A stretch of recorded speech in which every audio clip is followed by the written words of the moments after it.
Hello friends, LGR study ITI polytechnic एवं पारा medical के यूट्यूब चैनल में आप सभी का स्वागत है। दोस्तों, जैसा कि आप सभी जान रहे हैं कि इस सीरीज में हम लोग आईटीआई पॉलिटेक्निक एवं पारा मेडिकल प्रवेश परीक्षा के बेहतर तैयारी के लिए फिजिक्स का क्रैश कोर्स कर रहे हैं। और आपको बता दें कि आज यह फिजिक्स के क्रैश कोर्स का 10 नंबर क्लास है। इससे पहले फिजिक्स के क्रैश कोर्स में 9 क्लास हो चुका है, जिसमें हम लोगों ने बहुत ही ज़्यादा महत्वपूर्ण चैप्टर सब, बहुत ही ज़्यादा महत्वपूर्ण कंसेप्ट सब जो है पढ़ाई किया है। और आज आपका 10 नंबर क्लास है। जो भी साथी इससे पहले के सभी 9 क्लास को नहीं देखे हैं तो आप इस चैनल के प्ले लिस्ट में जाकर के जरूर देख लीजिएगा, जो कि आपके एग्जाम के लिए काफ़ी ही महत्वपूर्ण है। आज हम लोग जो है फिजिक्स का जो एक बहुत ही ज़्यादा महत्वपूर्ण टॉपिक पढ़ने वाले हैं, लॉज ऑफ मोशन यानी कि गति के नियम। ये कोई भारी चैप्टर नहीं है, लेकिन क्वेश्चन यहाँ से ज़्यादा आते हैं। ठीक है, तो काफ़ी ही महत्वपूर्ण क्वेश्चन होगा। कोई ज़्यादा ये नहीं होगा कि हाँ बहुत ही बड़ा चैप्टर है या फिर बहुत ज़्यादा भारी है, ये भी नहीं है। सिंपल है, लेकिन क्वेश्चन बहुत ही ज़्यादा यहाँ से आते हैं। तो ध्यान से सीखने समझने की कोशिश करेंगे। जैसा कि आप सभी जानते हैं, जब कभी भी हम लोग कोई टॉपिक शुरू करते हैं तो उस टॉपिक से रिलेटेड पहले से सारे के सारे कंसेप्ट देखते हैं, जितने भी फार्मूला है वो सारे के सारे देखते हैं, और तब इस टॉपिक से रिलेटेड क्वेश्चन करते हैं। जो इंपॉर्टेंट क्वेश्चन है, जो प्रीवियस ईयर में पूछे गए क्वेश्चन है, वो सारा का सारा क्वेश्चन करते हैं। तो सबसे पहले हम लोग कंसेप्ट और इसके फार्मूला देखेंगे, फिर इससे क्या करेंगे सर जी, आगे बढ़ेंगे। ठीक है, शुरू करेंगे। और जितने भी साथी अगर अभी तक एलजीआर स्टडी ऐप डाउनलोड नहीं किए हैं तो जरूर कर लीजिएगा। इस ऐप पर आपको प्रवेश परीक्षा के बेहतर तैयारी के लिए सभी सब्जेक्ट के मोस्ट इम्पोर्टेंट क्वेश्चन का पीडीएफ, 10 प्रैक्टिस सेट, 10 साल के प्रीवियस ईयर का क्वेश्चन और सभी सब्जेक्ट का जो ऑनलाइन टेस्ट है वो बिल्कुल फ्री में आप लोगों को जो है मिल जाएगा। तो यहाँ से आप लोग बेहतर से बेहतर रिवीजन प्रैक्टिस तैयारी जो है कर सकते हैं, बिल्कुल ही फ्री में। ठीक है, और टेलीग्राम चैनल जो लोग ज्वाइन नहीं किए हैं तो ज्वाइन कर लीजिएगा। lgrstudy.com जा करके आप जो है बेहतर से बेहतर रिवीजन प्रैक्टिस कर सकते हैं। चलिए शुरू करते हैं। गति के नियम के बारे में पढ़ते हैं। गति के नियम के बारे में, लॉज ऑफ मोशन है ना, गति के नियम। ठीक है, उसमें सबसे पहले हमें बल के बारे में जानना होगा कि भाई आखिर बल क्या होता है। ठीक है ना, तो चलिए सर जी समझते हैं बल के बारे में। सिंपल सिंपल से चीजें होंगे, आपको हो सकता है कि पहले भी पढ़े हों, तो रिवीजन की दृष्टि से भी आप देख सकते हैं। पहले कंसेप्ट देखेंगे, उसके बाद जो है आगे बढ़ेंगे। क्या बोला जा रहा है कि बल, बल के बारे में क्या बोला जा रहा है, बल क्या है। तो बल वह बाहरी कारक है जो किसी वस्तु की विराम अथवा गति में, ठीक है, परिवर्तन करता है। अगर कोई वस्तु अगर चल रही है तो वो गति में होती है, अगर कोई रुकी है तो उसको कहते हैं विराम में। तो अगर हम बल लगाते हैं तो इसके गति को प्रभावित कर सकते हैं, या फिर इसके विराम की अवस्था को हम गति में ला सकते हैं, वह कारक होता है। ठीक है, या परिवर्तन करने का प्रयास करती है, ठीक है, करता है। या तो हम उसमें परिवर्तन ला सकते हैं विराम की अवस्था में या फिर गति की अवस्था में, या नहीं तो उसमें परिवर्तन लाने की हम चेष्टा कर सकते हैं, प्रयास कर सकते हैं। बल जो होते हैं भाई साहब वो 2 प्रकार के होते हैं। बल कितने प्रकार के होते हैं, 2 प्रकार के। एक तो है संतुलित बल, दूसरा है जो है असंतुलित बल, जिसको अनबैलेंस फोर्स भी कहेंगे। तो चलिए दोनों बल को एक एक करके डिटेल में क्या करते हैं हम लोग सीखते समझते हैं। तो यहाँ पर सबसे पहले हम लोग सर समझेंगे संतुलित बल यानी कि बैलेंस फोर्स के बारे में। तो बैलेंस फोर्स क्या है वो समझिए। मान लीजिए सर ये कोई वस्तु है, ठीक है, ये कोई वस्तु है और इस वस्तु पर आपने सर जी इधर के दिशा में 5 न्यूटन का फोर्स लगाया। कितने न्यूटन का सर, 5 न्यूटन का फोर्स सर आपने इधर की दिशा में लगाया। और इधर जस्ट अपोजिट दिशा में आपने क्या कर दिया सर जी, 5 न्यूटन का फोर्स आपने सर इधर भी लगा दिया। तो इससे क्या होगा कि बल तो लग रहा है लेकिन वस्तु के स्थिति में कोई भी परिवर्तन नहीं होगा। ठीक है, इस बल और इस बल का जो परिणामी बल है वो सर 0 हो जाएगा।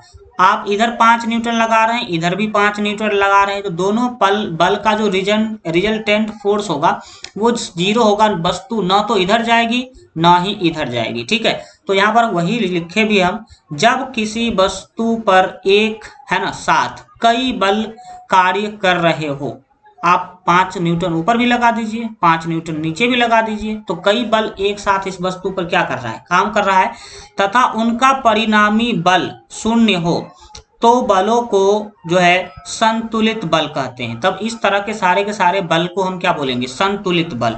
5-5 न्यूटन आपने सर जी चारों तरफ बल क्या कर दिया, लगा दिया, तो इसमें क्या होगा कि वस्तु की स्थिति में कोई भी परिवर्तन नहीं आएगा। इस सभी बल का जो रिजल्टेंट है वो जीरो होगा। कितना होगा? जीरो, कोई प्रभाव नहीं पड़ा। तो इस तरह के बल को संतुलित बल कहेंगे। क्या कहेंगे सर जी? संतुलित बल। अगला है असंतुलित बल, अनबैलेंस फोर्स। इसमें बैलेंस बना नहीं रहता, अनबैलेंस हो जाता है। मान लीजिए कि ये कोई सर वस्तु है, ठीक है, और इधर आपने क्या किया सर जी? 5 न्यूटन का फोर्स लगा दिया, ठीक है, और इधर आपने लगाया सर 3 न्यूटन का फोर्स। कितना न्यूटन का? 3 न्यूटन का फोर्स लगाया। तो अब क्या होगा कि इधर 3 न्यूटन का फोर्स लग रहा है, इधर 5 न्यूटन का फोर्स लग रहा है। तो ये इस वस्तु में हल्का इधर की तरफ क्या होगा, जो है विस्थापन हो जाएगा। क्यों विस्थापन होगा? क्योंकि इधर बल ज्यादा लग रहा है, यानी कि वस्तु बैलेंस नहीं रही। क्या हो गई वस्तु सर जी? अनबैलेंस हो गई, असंतुलित हो गई। तो इस तरह के फोर्स को हम अनबैलेंस फोर्स कहेंगे जब वस्तु पर लगे बलों का परिणामी बल शून्य न हो। परिणाम यहाँ पर रिजल्टेंट बल कितना है? तो बात करेंगे सर रिजल्टेंट बल तो 2 न्यूटन है। 2 न्यूटन इधर की तरफ हमारा जो है रिजल्टेंट बल देखने को मिलेगा, ठीक है। तब बलों को असंतुलित बल कहते हैं। तब इस तरह के जो बल हैं, जो 5 न्यूटन और 3 न्यूटन, तो ये क्या कहलाएंगे सर? असंतुलित बल कहलाएंगे। अब जब हम लोगों का जो मुख्य था वो था सर लॉज ऑफ मोशन, ठीक है। तो लॉज ऑफ मोशन में न्यूटन के गति के नियम, न्यूटन्स लॉज ऑफ मोशन, तो ये सर जी पढ़ना ही पड़ेगा। प्रथम नियम क्या है? तो प्रथम नियम से अगर ज्यादा क्वेश्चन पूछा जाएगा तो यही आपसे पूछा जा सकता है, जड़त्व का नियम किसे कहते हैं? तो न्यूटन के प्रथम नियम को जड़त्व का नियम कहते हैं। जरा इतना पूछा जाएगा तो है क्या ये प्रथम नियम क्या कहता है कि यदि कोई वस्तु विराम में है या समान वेग से गतिमान है तो उसकी विरामावस्था या समान गति की अवस्था में परिवर्तन तभी होता है जब उस पर कोई असंतुलित बल कार्य करते हैं। इस नियम को जड़त्व का नियम भी कहते हैं, ठीक है। तो आपने समझा कि असंतुलित बल जब तक हम नहीं लगाएंगे तब तक किसी वस्तु में जो है परिवर्तन देखने को नहीं मिलेगा, ठीक है ना। तो पूछा जाता है कि न्यूटन के किस नियम को जड़त्व का नियम भी कहते हैं? तो आप बोलेंगे प्रथम नियम को। प्रथम नियम को जड़त्व का नियम भी कहते हैं। यहां से आप एक ही चीज क्या कर सकते हैं, याद रखेंगे तो ज्यादा ही बेटर रहेगा। नेक्स्ट, दूसरा नियम सर जी काफी ही महत्वपूर्ण है। क्या है दूसरा नियम? द्वितीय नियम, second law of motion. Second law of motion जो है वो फोर्स का डिफिनीशन देता है, यानी कि बल का परिभाषा। पूछा भी गया है कई बार क्वेश्चन कि न्यूटन के का कौन सा नियम बल का परिभाषा देता है? तो बोलेंगे, याद रखेंगे आपकी बल का जो परिभाषा है वो न्यूटन के दूसरे नियम के द्वारा दिया जाता है। तो क्या है दूसरा नियम? कहता है कि किसी वस्तु पर लगाया गया बल उस वस्तु के द्रव्यमान, है ना, तथा वस्तु में उत्पन्न त्वरण ए के गुणनफल के अनुकर्मानुपाती होता है, यानी कि डायरेक्टली प्रोपोर्शनल होता है। जैसे कि मान लीजिए कोई वस्तु m द्रव्यमान का है और उसमें जो त्वरण है, एक्सेलरेशन है, वो a एक्सेलरेशन है, ठीक है। तो f कितना होगा? तो सर वो जो है तो उसमें जो फोर्स होगा वो m इंटू ए के डायरेक्टली प्रोपोर्शनल होगा। फोर्स कितना होगा सर जी? m इंटू ए के डायरेक्टली प्रोपोर्शनल होगा। तो आप क्या करते हैं, ये जो डायरेक्टली प्रोपोर्शनल का चिन्ह है, जिसको हम समानुपाती का चिन्ह बोलेंगे, इसको हटाते हैं तो एक कांस्टेंट आता है जिसको k बोलते हैं। क्या है? k। अब अगर आप इस k का मान 1 ले लेते हैं तो f बराबर ma हो जाएगा। ma बच जाएगा क्योंकि k का मान आपने 1 ले लिया। तो f बराबर ma, ये क्या है सर जी? आप याद रखने की कोशिश करें, यही है फोर्स निकालने का आपके लिए सूत्र, f बराबर ma। तो F बराबर यानी कि बल बराबर द्रव्यमान गुणे त्वरण, बल बराबर द्रव्यमान गुणे त्वरण, ये फॉर्मूला है। तो इसको आप याद रखें। दूसरी बात ये याद रखेंगे यहाँ से कि द्वितीय नियम जो है बल का परिभाषा देती है, ठीक है। याद रखेंगे अगला बात कि बल का जो मात्रक है वो न्यूटन होता है, जैसा कि हमने पीछे भी चर्चा किया है। और इसका सीजीएस मात्रक जो है वो सीजीएस पद्धति में इसका जो मात्रक है वो डाइन होता है। तो न्यूटन और डाइन, ठीक है, याद रखेंगे। सीजीएस में डाइन और एसआई मात्रक में जो है वो न्यूटन होता है। दूसरी बात याद रखेंगे कि 1 न्यूटन जो है 10 के पावर 5 डाइन के बराबर होता है। ये क्वेश्चन भी पूछा जा चुका है। तो ये सारे के सारे मैं जिसके ऊपर मैं बता रहा हूँ भाई साहब कि ये याद रखें, तो आप जरूर इसको याद रखें, यहाँ से डायरेक्ट क्वेश्चन आपको देखने को मिलेगा। ठीक है, आगे बढ़ते हैं। तृतीय नियम तो आप सभी जानते हैं कि प्रत्येक क्रिया की, है ना, उसके समान परंतु विपरीत दिशा में प्रतिक्रिया होती है। विपरीत दिशा में क्या होती है? प्रतिक्रिया होती है। इस आप अगर कोई भी क्रिया करते हैं तो उसके जस्ट विपरीत क्या होती है? प्रतिक्रिया होती है।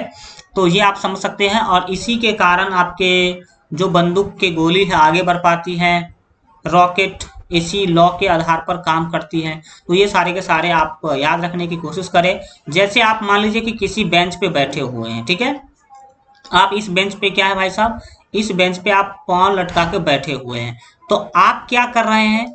इधर बेंच के ऊपर लगा रहे हैं भाई साहब फोर्स। बेंच के ऊपर क्या लगा रहे हैं? फोर्स लगा रही है। आप बैठे हुए हैं तो बेंच भी आपके ऊपर नीचे से उतना ही मात्रा में क्या कर रही है? फोर्स लगा रही है। अगर ऐसा नहीं होगा तो क्या होगा? आप फोर्स लगाएंगे जितना न्यूटन का, अगर मान लिया कि आपने सर जी यहाँ पर 10 न्यूटन का फोर्स लगाया, ठीक है, बेंच के ऊपर, और बेंच अगर 5 न्यूटन का ही फोर्स लगाएगी, तब तो भाई साहब बेंच टूट जाएगी, नीचे गिर जाएगी। ठीक है, तो यही आप याद रखेंगे कि आप जितना न्यूटन का बल नीचे लगा रहे हैं उतना ही न्यूटन का बल आपके ऊपर जो है बेंच ऊपर की दिशा में लगा रही है। तो यही है सर जी जो न्यूटन का तीसरा नियम। ठीक है ना, प्रत्येक क्रिया के समान परंतु विपरीत दिशा में प्रतिक्रिया होती है। ये आप याद रखने की कोशिश करें। नेक्स्ट समझेंगे सर समवेग के बारे में, मोमेंटम। मोमेंटम क्या, इसके बारे में समझिए। किसी वस्तु के द्रव्यमान तथा वेग के गुणनफल को वस्तु का संवेग कहते हैं। कितना आसान है। संवेग बराबर द्रव्यमान गुने वेग। ठीक है, द्रव्यमान गुने वेग यानी कि P is equal to M भी आप बोल सकते हैं। ठीक है, सिंपल सी चीजें हैं, याद रखेंगे। यहाँ पर फॉर्मूला ही याद रखने की कोशिश करें। संवेग बराबर द्रव्यमान गुने वेग। ठीक है, और इसका जो मात्रक है वो किलोग्राम मीटर प्रति सेकंड होता है। जैसा कि आप सभी जानते हैं, क्या जानते हैं कि जो संवेग का आपका देखिए संवेग होता है पी सर, तो इसका जो मात्रक है क्या होगा? द्रव्यमान का जो मात्रक है सर जी केजी होता है। बिल्कुल ठीक। और वेग का होता है मीटर प्रति सेकंड। तो मीटर प्रति सेकंड होता है, तो यहाँ पर हमें क्या करना होगा? मीटर प्रति सेकंड लेना होगा। तो केजी मीटर प्रति सेकंड आप इस तरह से बोल सकते हैं। तो इसका जो यूनिट है वो कैसे बना वो भी देख सकते हैं।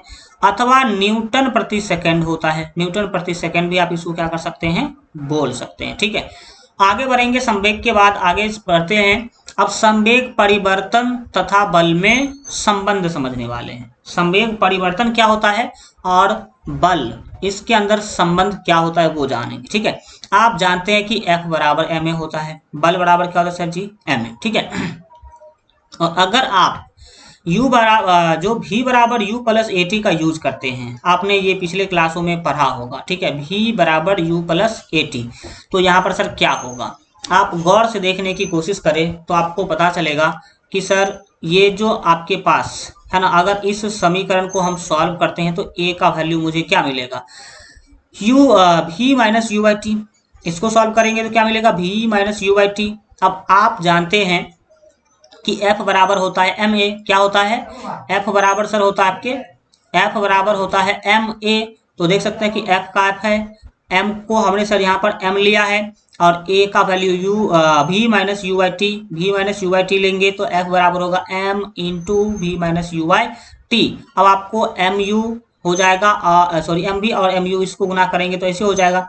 तो आप देख सकते हैं कि फोर्स जो है mv minus mu by T हम बोल सकते हैं, जिसको संवेग परिवर्तन का दर बोला जाता है। क्या बोला जाता है? दर बोला जाता है।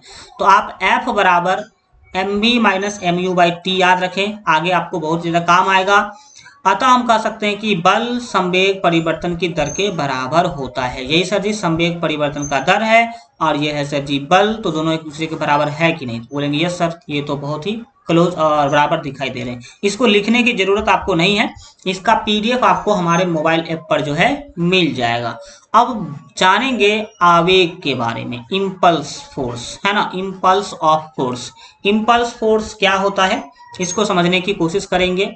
सीधा याद रखेंगे कि यदि कोई बल किसी वस्तु पर अल्प समय के लिए कार्य करे तब, है ना, करे तो बल और समय के गुणनफल को बल का आवेग कहते हैं।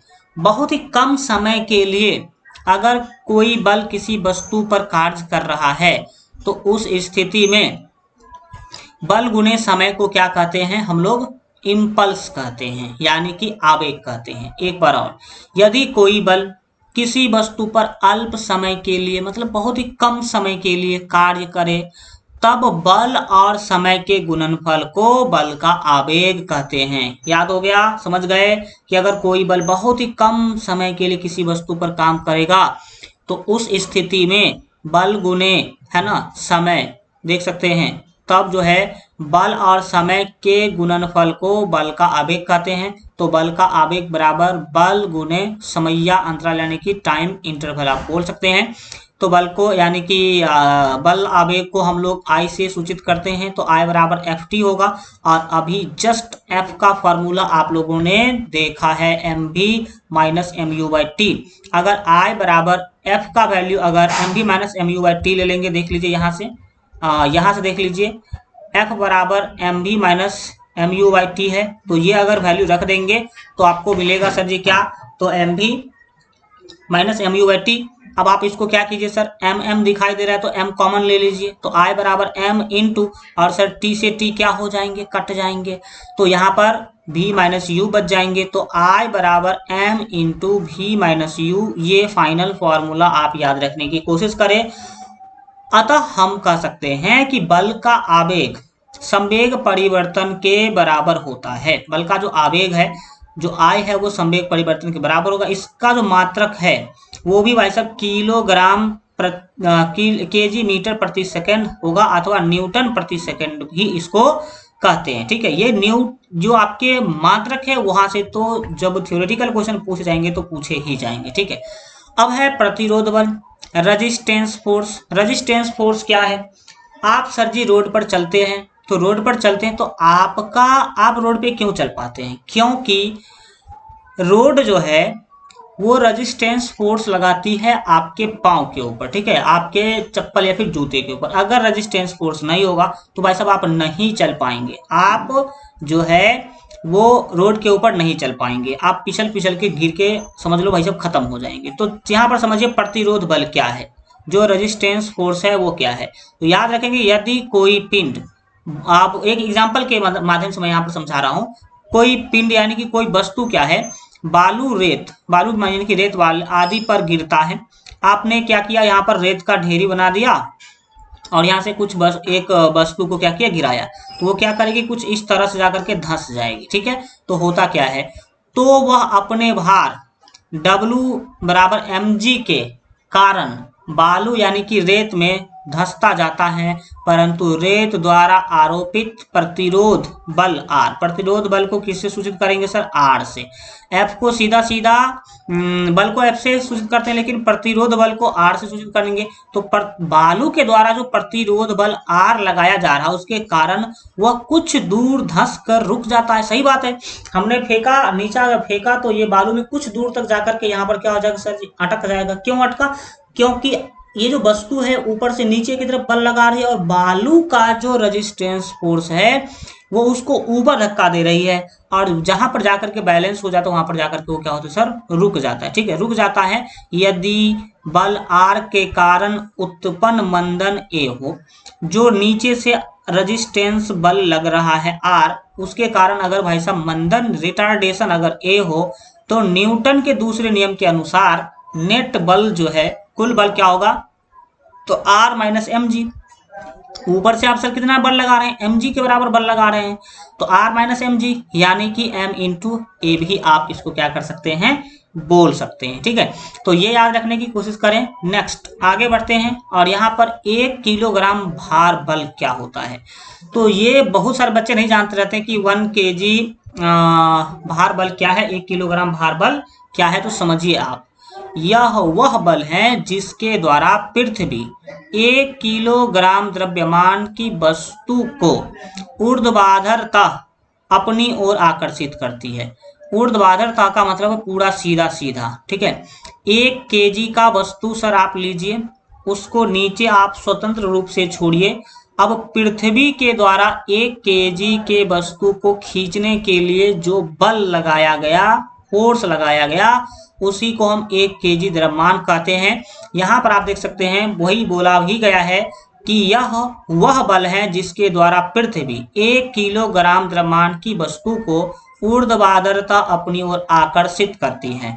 अतः हम कह सकते हैं कि m किलोग्राम भार का जो बल है वो क्या होगा, mg होगा, क्योंकि g जो है वो एक्सीलरेशन होगा ड्यू टू ग्रेविटी। ठीक है, तो m इंटू जी, तो यहाँ पर W इज इक्वल टू क्या होगा, mg। वेट जो है वो किसके बराबर होगा, mg के बराबर होगा।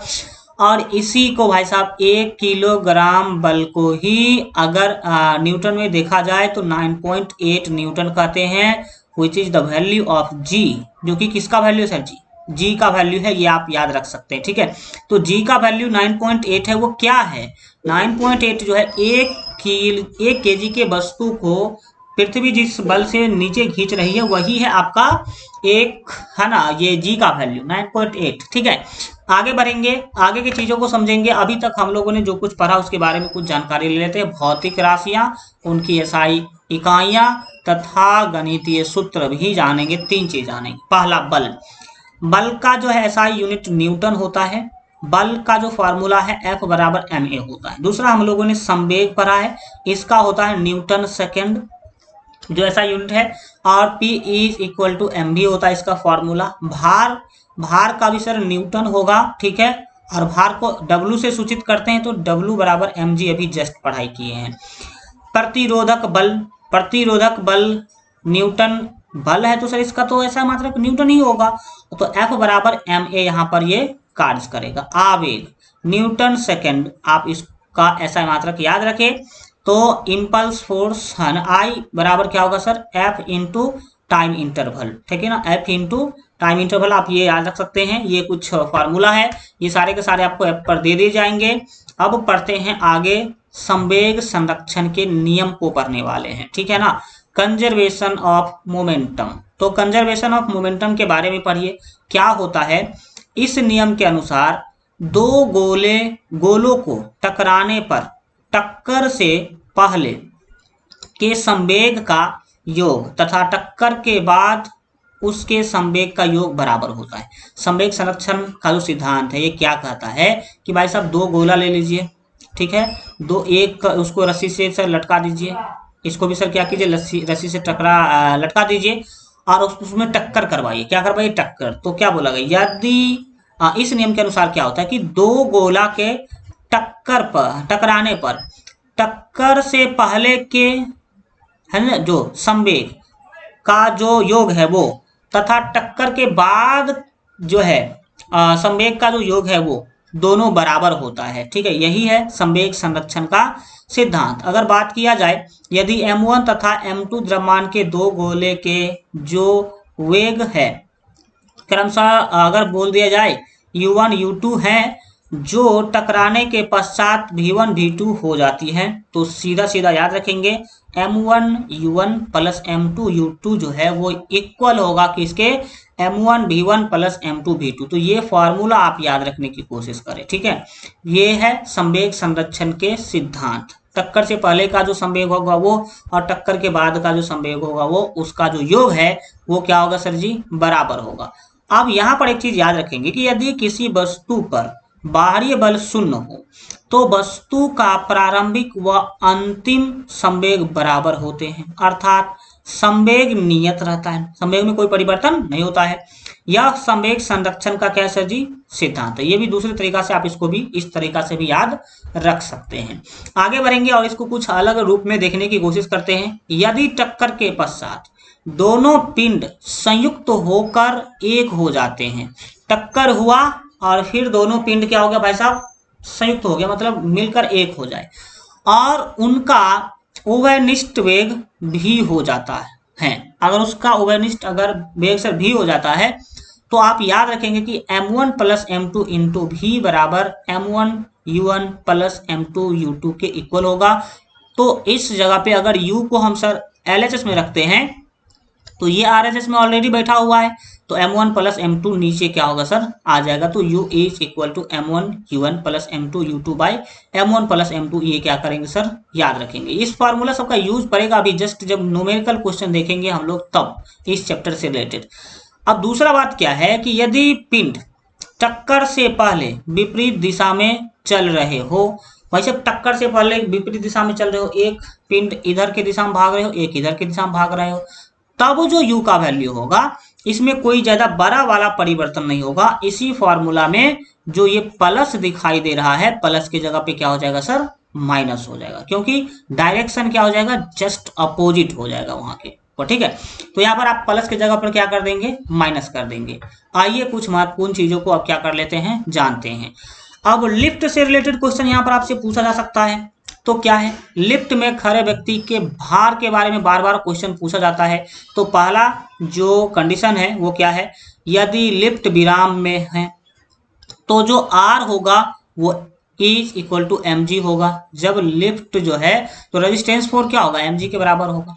विराम में मतलब लिफ्ट रुका हुआ है तो व्यक्ति के ऊपर कितना रेजिस्टेंस फोर्स लगेगा, तो mg के बराबर। दूसरा यानी कि इसको बोल सकते हैं कि व्यक्ति के भार में किसी परिवर्तन का अनुभव नहीं होगा। सही बात है, अगर लिफ्ट रुका हुआ है तो आपके भार में कोई परिवर्तन नहीं होगा, ना तो घटेगा ना ही बढ़ेगा।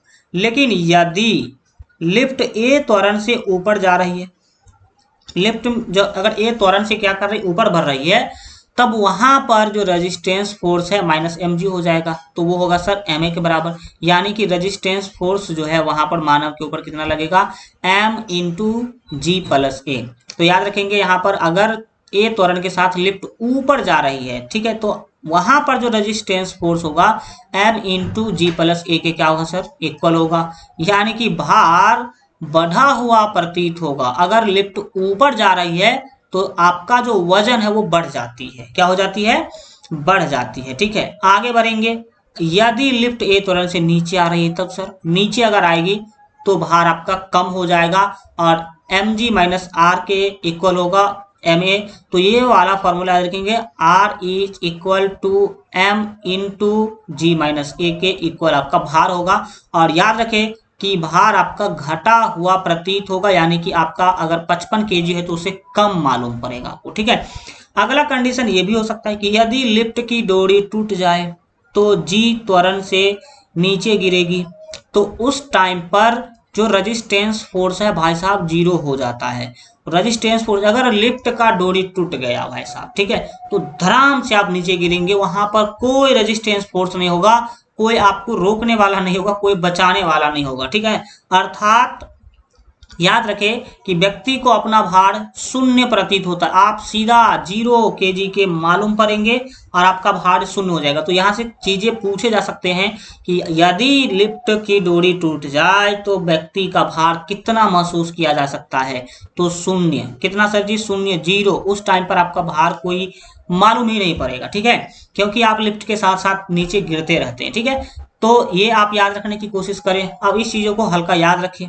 क्या याद रखें, उपरोक्त बातों को सारणी के रूप में हमने कर दिया है। लिफ्ट की गति, लिफ्ट में उपस्थित व्यक्ति द्वारा भार संबंधित अनुभव, और आगे हमने क्या देखा है इधर तो कर्म संख्या है। पहला कंडीशन क्या था, जब लिफ्ट विराम में है, ठीक है, या इसका वेग नियत है, तो क्या होगा आभासी भार जो है वास्तविक भार के बराबर होगा। यानी कि अगर आप 15 kg के हैं तो 15 kg ही आपका वेट होगा, कोई घटी और कमी वृद्धि नहीं होगा। दूसरा, जब लिफ्ट व ए त्वरण वह नहीं होगा, ए होगा, ए त्वरण से नीचे, ये लिख लीजिए, जब लिफ्ट ए त्वरण से नीचे या ए मंदन से ऊपर जाता है तो आभासी भार जो है वो वास्तविक भार से सर कम होगा। यानी कि आपका जो भार है वो क्या होगा सर जी आभासी भार वास्तविक भार से यहाँ पर जो है कम हो जाएंगे, यानी कि आपका वजन कम महसूस किया जाएगा। यदि जब लिफ्ट ए त्वरण से ऊपर या ए मंदन से नीचे जा रही है तो इस स्थिति में आपका भार जो है आभासी भार जो है वास्तविक भार से क्या होगा सर जी ज्यादा होगा, यानी कि आपका वजन बढ़ जाएगा। इस कंडीशन पर वजन घट जाएगा, इस कंडीशन पर क्या रहेगा एकदम सेम रहेगा।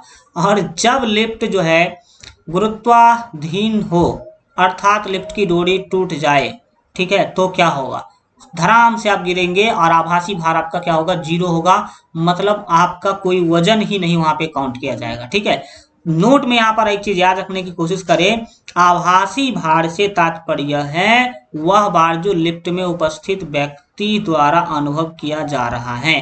ठीक है, वैसे आप तो होते हैं मान लीजिए कि 55 केजी के, लेकिन जब लिफ्ट ऊपर जा रही होती है, ठीक है ना, तो उस टाइम पर आपका भार हो जाता है भाई साहब 65 केजी, यानी कि आप वहां पर आभास किया जाता है, ठीक है, लिफ्ट के अंदर कि भाई साहब आपका वजन है 65 केजी। क्यों? तो ऊपर जाने के टाइम पर जो है ना वह आपका जो रेजिस्टेंस फोर्स है उसके कारण। ठीक है, तो यहाँ पर इसके मापन के लिए व्यक्ति को जो है भार मापी पर जो है आरूढ़ किया जाता है। आपको वहां पर लिफ्ट के अंदर क्या कि आप लिफ्ट से बाहर हैं तो 55 केजी आपका वजन होगा, और लिफ्ट के अंदर एक वेट मशीन लगा दिया गया, और आप जब लिफ्ट ऊपर जाने लगी तो आपको इस पे खड़ा कर दिया गया, और जैसे ही वेग बढ़ेगा तो आपके वजन भी क्या होते जाएंगे, बढ़ते जाएंगे। इस तरह से आप क्या कर सकते हैं, चेक कर सकते हैं। तो ये है आज के जो आपके कंसेप्ट है वो। ठीक है, तो ये जो आज हम लोगों ने कंसेप्ट और फॉर्मूला जो डिस्कशन किया उसको ध्यान में रखने की कोशिश करें। अगले क्लास में सर हम लोग क्या करने वाले हैं, तो इससे रिलेटेड जितने भी क्वेश्चंस हैं वो सारे के सारे क्वेश्चंस करेंगे। वो खास करके वो क्वेश्चन जो प्रीवियस ईयर में पूछे गए हैं और आगे पूछे जाने की संभावना है वो सारा का सारा क्वेश्चन करेंगे। ठीक है, तो अगले क्लास में हम लोग काफी महत्वपूर्ण चीज सीखने वाले हैं। आज का क्लास कैसा लगा कमेंट के माध्यम से जरूर बताइए, और LGR स्टडी ऐप जितने भी साथी डाउनलोड नहीं किए हैं जरूर कर लीजिए। इस पर आपको 10 साल के प्रीवियस ईयर का क्वेश्चन, 10 प्रैक्टिस सेट और ऑनलाइन टेस्ट सभी सब्जेक्ट का बिल्कुल फ्री में मिल जाएगा, और सभी सब्जेक्ट के मोस्ट VVI क्वेश्चन का जो PDF है आंसर के साथ आपको मिल जाएगा, जहां से आप बिल्कुल फ्री में बहुत अच्छा तरीका से रिवीजन प्रैक्टिस कर सकते हैं। ठीक है, तो आप लोग जरूर ऐप डाउनलोड कर लीजिए अगर बेहतर सफलता चाहते हैं। तो पिछले साल भी बहुत सारे बच्चों ने यहाँ से सफलता पाया है, अगर आप देखेंगे तो आपको पता चलेगा। ठीक है, और देख सकते हैं कि टेलीग्राम चैनल ज्वाइन कर लेंगे तो यहाँ पर नोटिफिकेशन सब आता है, तो हम यहाँ पर डाल दिया करते हैं कि हाँ ये आज कल वो, इससे इस तरह से। तो आशा करते हैं कि आज का वीडियो आप लोगों को अच्छा लगा होगा। आज का वीडियो कैसा लगा कमेंट के माध्यम से जरूर बताइए। मिलेंगे अगले क्लास में, तब तक अपना ख्याल रखिए और LGR स्टडी देखते रहिए। Thank you so much. सभी लोग सेशन को लाइक करके शेयर जरूर जो है कर दीजिए।